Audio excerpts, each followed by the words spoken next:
স্বাগত দীপ্তর সন্ধ্যার সংবাদে আপনাদের সাথে আছি আমি আনোয়ারুল আলম। শুরুতেই জানাবো সংবাদ শিরোনাম। 5 ঘন্টায়ও নিয়ন্ত্রণে আনা যায়নি চট্টগ্রাম ইপিজেড কারখানার আগুন, ব্যাপক ক্ষয়ক্ষতির শঙ্কা। এইচএসসি ও সমমানের পরীক্ষায় পাশের হার 58.83, কমেছে পাশের হার ও জিপিএ 5। নারী ওয়ানডে বিশ্বকাপে অস্ট্রেলিয়ার বিপক্ষে ব্যাট করছে বাংলাদেশ, 9 উইকেটে সংগ্রহ 176 রান।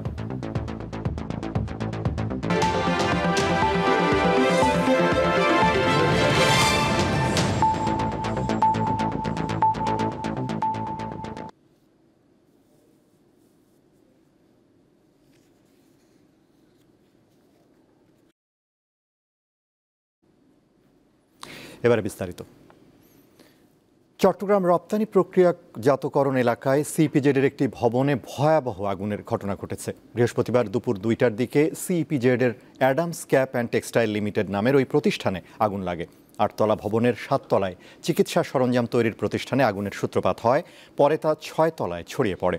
ফায়ার সার্ভিস জানিয়েছে আগুন নিয়ন্ত্রণে 17টি ইউনিট কাজ করছে। এছাড়া আগুন নিয়ন্ত্রণে যোগ দিয়েছে নৌ ও বিমান বাহিনী। চট্টগ্রাম ইপিজেডের নির্বাহী পরিচালক আব্দুস সোবাহান গণমাধ্যমকে জানিয়েছেন, ফায়ার সার্ভিস আগুন নিয়ন্ত্রণে কাজ করছে। এখন পর্যন্ত প্রাণহানি বা আহত হওয়ার সংবাদ পাওয়া যায়নি।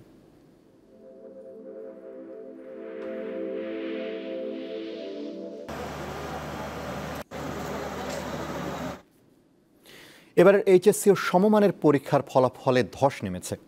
9টি সাধারণ, মাদ্রাসা ও কারিগরি শিক্ষা বোর্ড মিলিয়ে গড় পাশের হার 58.83%। জিপিএ 5 পেয়েছে 69,097 জন শিক্ষার্থী। গত বছরের তুলনায় পাশের হার কমেছে 18.95%। আর জিপিএ 5 পাওয়া শিক্ষার্থীর সংখ্যা কমেছে 76,814 জন। কৈশোরের দুরন্তপনা আর পরীক্ষায় ভালো ফল করার আনন্দ, দুয়ে মিলে বাঁধ ভাঙা উচ্ছ্বাস এই শিক্ষার্থীদের মাঝে। না, সমস্যা নেই, সবকিছু পারবা, ঠিকঠাক মতো লিখবা। তো আপনারা অনেক বেশি সাপোর্টিভ। যদি আমরা সবাই একসাথে টিকতে পারি তো আমাদের খুশি লাগানোর ইয়াটা অনেক বেশি। গত 2 বছরের কঠোর পরিশ্রম ও অধ্যাবসায়ের ফল হাতে আসে বৃহস্পতিবার। দিনটি যেন উৎসবের রূপ নেয় ভিকারুন্নেসা নুন স্কুল অ্যান্ড কলেজ থেকে অংশ নেওয়া পরীক্ষার্থীদের মাঝে। যদি একসাথে আমরা আবার বিশ্ববিদ্যালয়ে চান্স পাই তাহলে আমাদের এই ভালো লাগাটা একদম পূর্ণ হবে। ফ্রেন্ডদের সাথে সাকসেস পাওয়াটা অন্যরকমের, নো জেলাসি, বাট অনেক অনেক ভালো লাগা এটা। আমি পরীক্ষার টাইমে খুবই অসুস্থ ছিলাম, হসপিটালে অ্যাডমিট হওয়া লাগছে। প্রত্যেকদিন স্যালাইন ব্লাড এগুলো দিয়ে পরীক্ষার হলে গেছি। এই টাইমে আম্মু আমাকে অনেক হেল্প করছে অবভিয়াসলি। সন্তানের কৃতিত্বে গর্বিত মা বাবাও। মেয়েদের রেজাল্ট করছে যে এটা আর আপনাকে আমি ভাষায় বলতে পারবো। সন্তানের যখন একটা ভালো সংবাদ, ভালো কিছু করে, এটা অবশ্যই একটা আনন্দের এবং একটা গৌরবের। চলতি বছর 11টি শিক্ষা বোর্ডের অধীনে 12,51,111 শিক্ষার্থী পরীক্ষায় অংশ নেন। পাশ করতে পেরেছে 7,26,960 জন। 9টি সাধারণ শিক্ষা বোর্ডের মধ্যে এগিয়ে ঢাকা শিক্ষা বোর্ড, আর পিছিয়ে কুমিল্লা শিক্ষা board. Jessore board 50.20, Chittagong board 52.57, Barisal শিক্ষা বোর্ড 62.57, মাদ্রাসা শিক্ষা বোর্ড 75.61, কারিগরি শিক্ষা বোর্ড 62.67। এবছর পাশ করেনি এমন শিক্ষা প্রতিষ্ঠানের সংখ্যা 202টি ও শতভাগ পাশের হার 345টি। সবচেয়ে বেশি ফেলের হার ইংরেজি বিষয়ে। ইংরেজিতে বরাবর খারাপ করে সব বোর্ডে একই চিত্র, এসএসসি এইচএসসি সব ক্ষেত্রে আমরা দেখি এরকম এই চিত্র দেখতে পাই। এটা বহুত আলোচিত একটি বিষয়, প্রতি বছরই এটা নিয়ে আলোচনা হয় যে ইংলিশ। এবারও পাশের হারে এগিয়ে আছে মেয়েরা। ছেলেদের চেয়ে 59,232 জন বেশি নারী শিক্ষার্থী পাশ করেছে। আর ফল পুনর্নিরীক্ষার আবেদন গ্রহণ করা হবে 17 থেকে 23 অক্টোবর পর্যন্ত। আবেদন করা যাবে শুধুমাত্র অনলাইনে। সঞ্জিদা প্লাবনী, দীপ্ত সংবাদ, ঢাকা। এইচএসসি ও সমমান পরীক্ষায় এবছর পাশের হারে এগিয়ে ঢাকা আর পিছিয়ে কুমিল্লা শিক্ষা বোর্ড। এবারও জিপিএ 5 ও পাশের হারে এগিয়ে রয়েছে মেয়েরা। এইচএসসি ও সমমানের পরীক্ষার ফল হলেও শিক্ষা প্রতিষ্ঠানগুলোতে নেই কোনো আনন্দ আয়োজন। কারণ প্রতিটি বোর্ডেই এবারও পাশের হার ও জিপিএ 5-এর সংখ্যা কমেছে। পাশের হার বিবেচনায় এবছর দ্বিতীয় অবস্থানে বরিশাল বোর্ড। পাশের হার 62.57%। জিপিএ 5 পেয়েছে 1674 জন শিক্ষার্থী। গত বছরের চেয়ে এবার বরিশাল বোর্ডে পাশের হার ও জিপিএ 5-এর সংখ্যা কমেছে। আমাদের এই অমৃতলাল দে কলেজে 92% পাস করেছে। কিন্তু এখন যদি একজনে প্লাস পায়, একজন যোগ্য প্লাস পাইছে। এবার এইচএসসি পরীক্ষায় সবচেয়ে কম পাশের হার কুমিল্লা বোর্ডে 48.86%। 99,576 জন পরীক্ষার্থীর মধ্যে পাশ করেছে 48,657 জন, ফেল করেছে 50,919 জন, আর জিপিএ 5 পেয়েছে 2,707 জন। প্রথমত আমার বাবা মাকে থ্যাংক ইউ দেবো, কারণ ওনারা আমাকে প্রথমেই বলছে যে তোমার রেজাল্ট যেরকমই হোক সেটা কোনো ম্যাটার করতেছে না, ম্যাটার করতেছে তুমি কতটুকু পরিশ্রম করছো। বিশ্ববিদ্যালয়ে সর্বোচ্চ ডিগ্রি অর্জন করে আমি বাংলাদেশ সিভিল সার্ভিসে যোগদান করতে চাই। সবার আগে মানবিক মানুষ হতে চাই। একজন শিক্ষক পিতা হিসেবে আমরাও কিন্তু যে কি চেষ্টা করেছি ওকে বিভিন্ন ক্ষেত্রে ইফোর্ট দেওয়ার জন্য। দিনাজপুর শিক্ষা বোর্ডে এবার পাশের হার 57.49%। জিপিএ 5 ও পাশের হারের দিক থেকে ছেলেদের তুলনায় মেয়েরা এগিয়ে রয়েছে। ইংরেজিতে আমাদের বাচ্চারা সবচেয়ে খারাপ করেছে, ইংরেজির জন্য এই রেজাল্টের পার্সেন্টেজটা আমাদের একটু কম হয়েছে। ময়মনসিংহ বোর্ডে পাশের হার 51.54%। এ বোর্ডে শতভাগ পাশ করা শিক্ষা প্রতিষ্ঠান মাত্র 3টি, এর বিপরীতে একজনও পাশ করেনি এমন প্রতিষ্ঠান 15টি। জিপিএ 5 পেয়েছি, বাবা মার স্বপ্ন পূরণ করতে পেরেছি। রাত্রে আসলে ঘুম হইতে না, যে আসলে পাবো নাকি পাবো না, জিপিএ 5-এর টেনশনে। আশা করি আগামীতে আরো ভালো করবে এই প্রত্যাশা রাখি। চট্টগ্রাম বোর্ডে পাশের হার 52.57%। গত বছর যা ছিল 70.32%। এবছর জিপিএ 5 পেয়েছে মাত্র 6,097 জন। সাদিয়া চৌধুরী, দীপ্ত, বার্তাকক্ষ। জুলাই গণঅভ্যুত্থানের মানবতাবিরোধী অপরাধের মামলায় শেখ হাসিনা সহ 3 আসামির সবার সর্বোচ্চ সাজা দাবি করেছে প্রসিকিউশন। বৃহস্পতিবার রাষ্ট্রপক্ষের যুক্তি উপস্থাপন শেষে এ দাবি জানান চিফ প্রসিকিউটর তাজুল ইসলাম। এদিকে চানখারপুলে 6 জনকে হত্যার মামলায় সাক্ষ্য দিয়েছেন যুব ও ক্রীড়া উপদেষ্টা আসিফ মাহমুদ সজীব ভূঁইয়া। ফ্যামিলির কাছে ট্রান্সফার করা হয়নি। জুলাই গণ অভ্যুত্থানে সংঘটিত মানবতা বিরোধী অপরাধের মামলায় শেখ হাসিনা সহ 3 আসামির বিরুদ্ধে রাষ্ট্রপক্ষের যুক্তি উপস্থাপন শেষ হয়েছে। এ সময় শেখ হাসিনার বিরুদ্ধে 5টি অভিযোগের 3টি অভিযোগের পক্ষে যুক্তি উপস্থাপন করেন চিফ প্রসিকিউটর। আসামিদের চরম দণ্ড দেওয়ার আর্জি জানান তিনি। একের পর এক নির্দেশনা দিয়ে যাচ্ছেন। যুক্তিতর্কে চিফ প্রসিকিউটর বলেন, যদি একটা হত্যার জন্য একবার মৃত্যুদণ্ড দেয়া হয় তাহলে 1400 মানুষকে মারার জন্য শেখ হাসিনার 1400 বার মৃত্যুদণ্ড দেয়া উচিত। অন্তত যদি প্রত্যেকটি হত্যার দায়ে একবার করে মৃত্যুদণ্ড হয় তাহলে 1400 মানুষকে হত্যার দায়ে অন্তত 1400 বার মৃত্যুদণ্ড হওয়া উচিত। কিন্তু যেহেতু হিউম্যানলি এটা পসিবল না, অন্তত তাকে যদি একবার চরমদণ্ড না দেওয়া হয় এটা অবিচার করা হবে। তাজুল ইসলাম আরও বলেন, জুলাই আন্দোলনের হত্যাকাণ্ডে সেনাবাহিনী ছাড়া সকল বাহিনীকে ব্যবহার করেছিল শেখ হাসিনা। তারা কিন্তু মাঝখানে ঢাল হয়ে দাঁড়িয়েছিলেন। বিচ্ছিন্ন বিক্ষিপ্তভাবে হয়তো কোনো ঘটনা ঘটেছে, কিন্তু অ্যাজ এ ফোর্স তারা একটা বিরাট ভূমিকা পালন করেছেন, সেটার কথা আমরা আদালতে তুলে ধরেছি। সব কিছু মিলে এই বাহিনীটা ছাড়া বাকি সমস্ত রাষ্ট্রযন্ত্রকে তারা ব্যবহার করেছিলেন এই অপরাধ সংগঠনের ব্যাপারে। এদিকে জুলাই আগস্ট আন্দোলনে রাজধানীর চানখারপুলে 6 জনকে হত্যার ঘটনায় মানবতা বিরোধী অপরাধের মামলায় ডিএমপির সাবেক কমিশনার হাবিবুর রহমান সহ 8 জনের বিরুদ্ধে সাক্ষ্য দিয়েছেন যুব ও ক্রীড়া উপদেষ্টা আসিফ মাহমুদ সজীব ভূঁইয়া। ট্রাইব্যুনালে দায়ীদের সর্বোচ্চ সাজা দাবি করেন তিনি। আমরা এই সকল ভিকটিমদের পক্ষ থেকে আমরা এই মিসডিডগুলো যে শেখ হাসিনা এবং যারা এর সাথে আরও যারা জড়িত ছিলেন সকলের দৃষ্টান্তমূলক শাস্তি চেয়েছি এবং আশা করি এই দৃষ্টান্তমূলক শাস্তি নিশ্চিত হবে। এই মামলার পরবর্তী সাক্ষ্য গ্রহণ হবে 26 অক্টোবর। ধন্যবাদ। মাহিদুর রহমান, দীপ্ত সংবাদ, ঢাকা। শান্তিপূর্ণভাবে রাজশাহী বিশ্ববিদ্যালয় কেন্দ্রীয় ছাত্র সংসদ, রাকসু, হল সংসদ ও সিনেটের ছাত্র প্রতিনিধি নির্বাচনে ভোট গ্রহণ শেষ হয়েছে। এখন চলছে ভোট গণনার প্রস্তুতি। সকাল 9টায় শুরু হয়ে বিকেল 4টা পর্যন্ত চলে vote. Doctor Mohammad Shahidullah academic ভবনের কেন্দ্রের 150 নম্বর কক্ষে আগে থেকে স্বাক্ষর করা 150 ব্যালট পাওয়া যায়। এই ঘটনাকে ভোট কারচুপি বলছেন ছাত্রদল সমর্থিত ঐক্যবদ্ধ নতুন প্রজন্ম প্যানেল।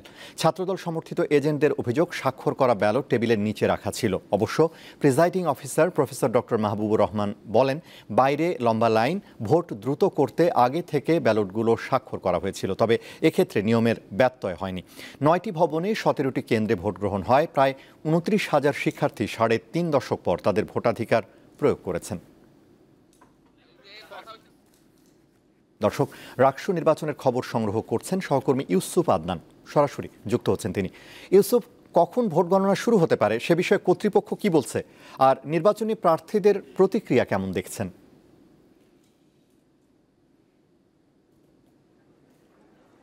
আনোয়ার, দীর্ঘ 35 বছর পর রাকসু নির্বাচন অনুষ্ঠিত হয়েছে। আমরা দেখেছি একেবারে উৎসবমুখর পরিবেশে নির্বাচন শেষ হয়েছে। দুয়ে বিএনপি এবং ছাত্রদল এবং ছাত্র শিবির এর পাল্টাপাল্টি অভিযোগের মধ্য দিয়ে আসলে নির্বাচনটি শেষ হয়েছে। আমরা দেখেছি সকাল 9টা থেকে বিকাল 4টা পর্যন্ত বিরতিহীনভাবে ভোট গ্রহণ শেষে এখন গণনার প্রস্তুতি চলছে। এবং আমি এই মুহূর্তে অবস্থান করছি রাজশাহী বিশ্ববিদ্যালয়ের কাজী নজরুল ইসলাম মিলনায়তনে। এখান থেকে ফলাফল প্রকাশ করা হবে। এবং জানিয়ে রাখি যে রাজশাহীর এই রাকসু নির্বাচনে মোট 9টি একাডেমিক ভবনের 17টি কেন্দ্রে 990টি বুথে ভোট গণনা অনুষ্ঠিত হয়েছে এবং গড় ভোট পড়েছে হচ্ছে 69.38% এবং মোট ভোটার ছিল 28,909 জন এবং ভোট দিয়েছেন 20,187 জন ভোটার। এবং এই মোট রাকসুতে 305 জন প্রার্থী প্রতিদ্বন্দ্বিতা করেছেন। এর মধ্যে কেন্দ্রীয় ছাত্র সংসদে 247 জন এবং সিনেট প্রতিনিধিতে 58 জন প্রার্থী। এছাড়াও 17টি যে হল রয়েছে, 17টি হলে মোট 255টি পদের বিপরীতে প্রতিদ্বন্দ্বিতা করেছেন মোট 555 জন প্রার্থী। এবং এই নির্বাচনে মোট ভিপি পদে 18 জন প্রার্থী প্রতিদ্বন্দ্বিতা করেছেন। এছাড়াও জিএস পদে 13 জন এবং এজিএস পদে 16 জন প্রার্থী প্রতিদ্বন্দ্বিতা করেছেন। এবং আমরা দেখেছি একেবারে সুষ্ঠু শান্তিপূর্ণভাবেই ভোট শেষ হয়েছে। শুধু দেখেছি বড় যে ছাত্র দল, রাজনৈতিক দল রয়েছে, ছাত্র শিবির এবং ছাত্রদল, তারা পাল্টাপাল্টি অভিযোগ করেছেন। তাছাড়া তেমন একটি বিশৃঙ্খল অবস্থা আমরা নির্বাচনকে কেন্দ্র করে আমরা দেখিনি। একেবারে শান্তিপূর্ণভাবে ভোট শেষ হয়েছে। এখন গণনার প্রস্তুতি চলছে এবং এই কাজী নজরুল ইসলাম মিলনায়তন থেকে এখানে ফল প্রকাশ করা হবে। এবার ভোট অনুষ্ঠিত হয়েছিল ওএমআর ব্যালট পেপারের মাধ্যমে। এখান থেকে ওএমআর ব্যালট পেপার ম্যাশিংয়ের মাধ্যমে আসলে রেজাল্টটি প্রকাশ করা হবে। আসলে এই ছিল আমার কাছে রাজশাহীর রাকসু নির্বাচনের সর্বশেষ খবর। আনোয়ার। আদনান, আপনাকে ধন্যবাদ। দর্শক, রাকসু নির্বাচনের খবর জানাচ্ছিলেন সহকর্মী ইউসুফ আদনান। শুক্রবারের জুলাই সনদ স্বাক্ষর অনুষ্ঠানে অংশ না নেয়ার ঘোষণা দিয়েছে এনসিপি। বৃহস্পতিবার রাজধানীর বাংলা মোটরে এনসিপির কার্যালয়ে সংবাদ সম্মেলনে দলটির আহ্বায়ক নাহিদ ইসলাম এমন ঘোষণা দেন। আদেশটা মূল, আপনি সনদ সাইন করলে, সনদ তো অলরেডি প্রণীত হয়ে গিয়েছে, আমাদের ঐক্যমত আমরা দিয়ে এসেছি। স্বাক্ষরের বিষয়টা কেবলই আনুষ্ঠানিকতা। ফলে কালকে সাইন করা না করার মধ্যেও কিছু আসলে যায় আসবে না। যদি 10টা দল সাইন করে আর 10টা দল না করে, এটাও আসলে কোনো মিনিং করবে না। সবাই মিলে করলেও কোনো মিনিং ক্রিয়েট করবে না। মিনিং ক্রিয়েট করবে যে অর্ডারটা জারি হবে যেদিন সেদিন থেকে। ফলে অর্ডারটা কবে জারি হবে, অর্ডারের টেক্সট কী হবে, কে জারি করবে, এই বিষয়গুলো স্পষ্ট করা লাগবে। যুদ্ধবিরতি চুক্তি অনুযায়ী আরও 2 ইসরায়েলি জিম্মির মরদেহ হস্তান্তর করেছে ফিলিস্তিনের স্বাধীনতাকামী গোষ্ঠী হামাস। তবে গাজার ধ্বংসস্তূপ থেকে নিহত বাকি জিম্মিদের মরদেহ উদ্ধারের জন্য সময় এবং বিশেষ সরঞ্জামের প্রয়োজন আছে বলে জানিয়েছে গোষ্ঠীটি। এক বিবৃতিতে হামাস জানায়, তারা যুদ্ধবিরতি চুক্তির শর্তাবলী মেনে চলতে প্রতিশ্রুতিবদ্ধ। যেসব জিম্মির মরদেহ উদ্ধার করা সম্ভব হয়েছে সেগুলো হস্তান্তর করা হয়েছে। তবে অবশিষ্ট মরদেহগুলো অনুসন্ধান এবং উদ্ধারের জন্য উল্লেখযোগ্য সময় এবং বিশেষ সরঞ্জামের প্রয়োজন। এজন্য বিভিন্ন মধ্যস্থতাকারীদের সঙ্গে তারা কাজ করছেন বলেও জানিয়েছে হামাস। এদিকে হামাস যদি যুদ্ধবিরতি চুক্তির শর্ত মানতে ব্যর্থ হয়, তবে ইসরায়েলকে নতুন করে গাজায় অভিযান চালাতে দেয়া হবে বলে হুঁশিয়ারি দিয়েছেন মার্কিন president Donald Trump.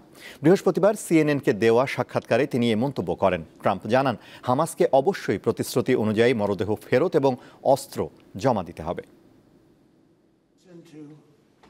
almost 30 speeches. Russia থেকে তেল কেনা বন্ধ করতে রাজি হয়েছেন ভারতের প্রধানমন্ত্রী নরেন্দ্র মোদী, এমনটাই দাবি করেছেন যুক্তরাষ্ট্রের প্রেসিডেন্ট ডোনাল্ড ট্রাম্প। ইউক্রেন যুদ্ধ বন্ধে রাশিয়ার উপর অর্থনৈতিক চাপ বাড়াতে যুক্তরাষ্ট্রের নেওয়া পদক্ষেপগুলোর মধ্যে এটিও একটি বলে জানান মার্কিন প্রেসিডেন্ট। যদিও ওয়াশিংটনে অবস্থিত ভারতীয় দূতাবাস এ বিষয়ে কোনো মন্তব্য করতে রাজি হয়নি। মার্কিন প্রেসিডেন্ট বরাবরই ভারতের রুশ তেল কেনাকে বাণিজ্যিক চাপের হাতিয়ার হিসেবে ব্যবহার করছেন, কিন্তু নয়াদিল্লি তা মানতে অস্বীকৃতি জানিয়ে আসছিল, যার ফলে দুই দেশের সম্পর্কে সাম্প্রতিক সময়ে অনেকটা টানাপোড়েন দেখা দেয়। রাশিয়া থেকে তেল ও অস্ত্র কেনার কারণে শাস্তিমূলক ব্যবস্থা হিসেবে ট্রাম্প প্রশাসন এরই মধ্যে ভারতীয় পণ্যের উপর 50% শুল্ক আরোপ করেছে। গত আগস্ট থেকে কার্যকর হওয়া মার্কিন এই শুল্ক হার সারা বিশ্বের সর্বোচ্চ শুল্কগুলোর মধ্যে একটি।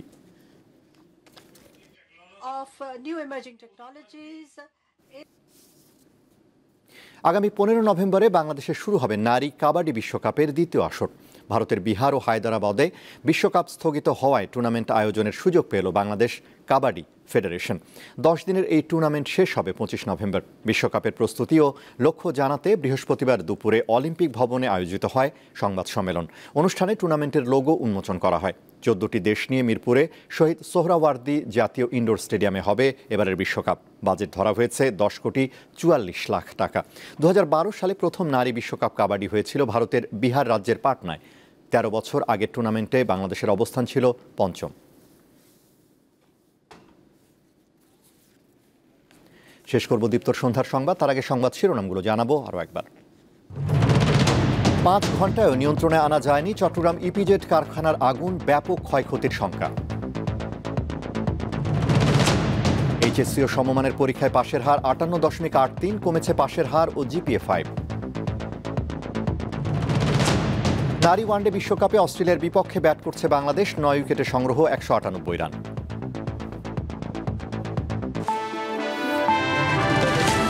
এই ছিল এখনকার মতো। আমাদের পরবর্তী দীপ্ত সংবাদ রাত 11টায় দেখার আমন্ত্রণ। এছাড়া আরও তথ্য ও বিনোদনের খবর পেতে যুক্ত থাকুন দীপ্তর ডিজিটাল প্ল্যাটফর্মগুলোতে। ধন্যবাদ।